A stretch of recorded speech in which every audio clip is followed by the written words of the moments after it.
The American character has been molded by its connections to the land, to the wild creatures of prairie, forest, coast, and river. That character gave birth to the National Wildlife Refuge System in the early 20th century, when the courage and vision of early conservationists changed the course of history. Paul Krogel, an immigrant boat builder, became appalled at the slaughter of Florida's brown pelicans for their fashionable feathers. He drew the attention of leading scientists, who took the message to President Theodore Roosevelt. So was born Pelican Island Bird Reservation, which Roosevelt established as the first National Wildlife Refuge in 1903. More than a century later, the refuge system embodies the nation's promise that there will always be spaces for wild creatures in our midst. That promise is fulfilled every day on more than 550 national wildlife refuges that span more than 150 million acres. Part of the U.S. Fish and Wildlife Service, the National Wildlife Refuge System is a network of public lands so vast that the sun almost always shines on some part of it. National Wildlife Refuges are lifelines for wildlife. They support at least 700 species of birds, 220 mammals, 250 reptiles and amphibians, over 1,000 species of fish, and countless invertebrates and plants. Wildlife refuges conserve a broad variety of ecosystems: desert and tundra, mountain and seashore, prairie, salt marsh and forest. More than 20 million acres are designated as wilderness, pristine lands untrammeled by man, unencumbered by roads. National wildlife refuges are recognized internationally as shorebird reserves or wetlands of international importance.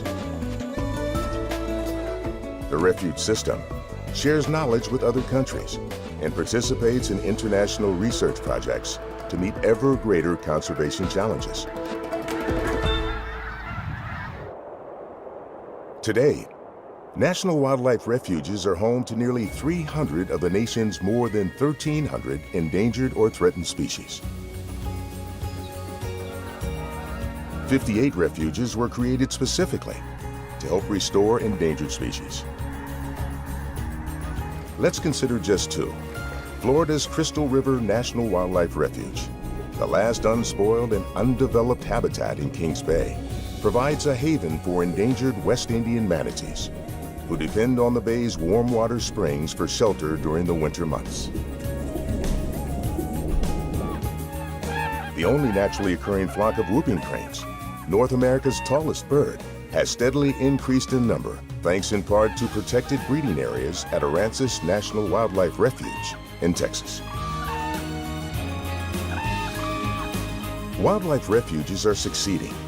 They have played a key role in the recovery of many species, such as the Canadian lynx, the brown pelican, and the American crocodile. About 200 wildlife refuges provide a lifeline for millions of migratory birds. Wildlife refuges along the north-south flyways offer lands and waters that welcome seasonal arrivals. More than 3,000 waterfowl production areas are critical habitat for a vast variety of water-dependent birds. Some 3,500 employees manage wildlife refuges, bringing their passion, dedication, and innovation not only to protecting wildlife, but also to teaching a new generation to value our nation's irreplaceable wonders. Biologists and botanists, environmental educators and law enforcement officers, heavy equipment operators, archaeologists, and recreation planners. Their training and personal commitment safeguard our natural treasures. They control invasive plants and animals that squeeze out natural species. They remove dams to restore a natural flow to rivers and marshes.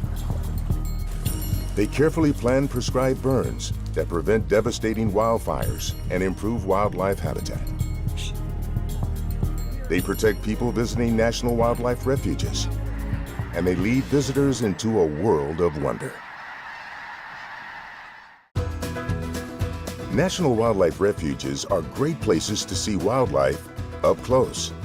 They also offer unparalleled opportunities for photography, as well as world-class hunting and fishing. Millions come to national wildlife refuges to hike or walk, canoe or camp in breathtaking beauty. The refuge system also protects important historical sites, providing rare glimpses into another era.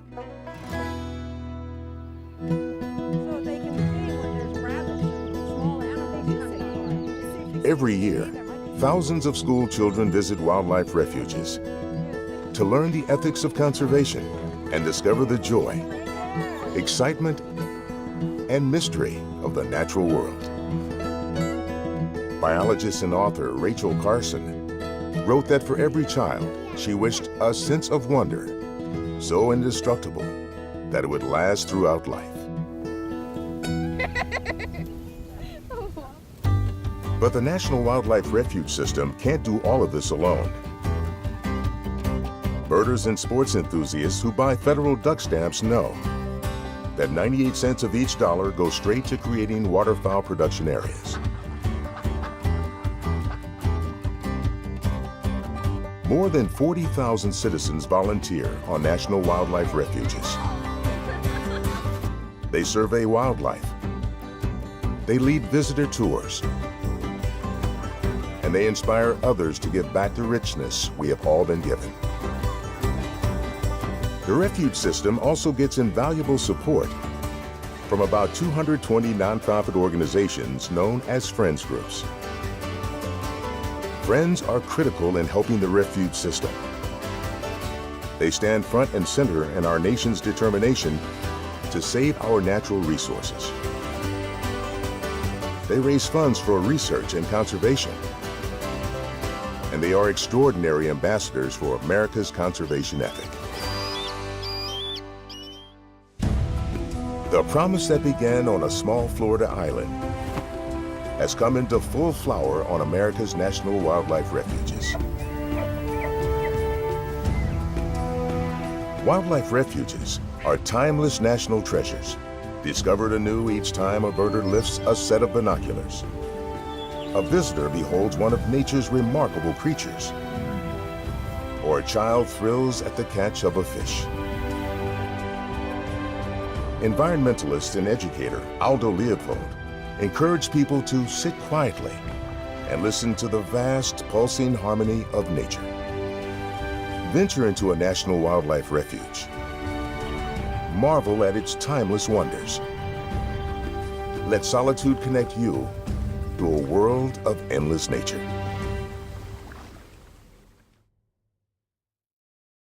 Visit a national wildlife refuge. Find one online today.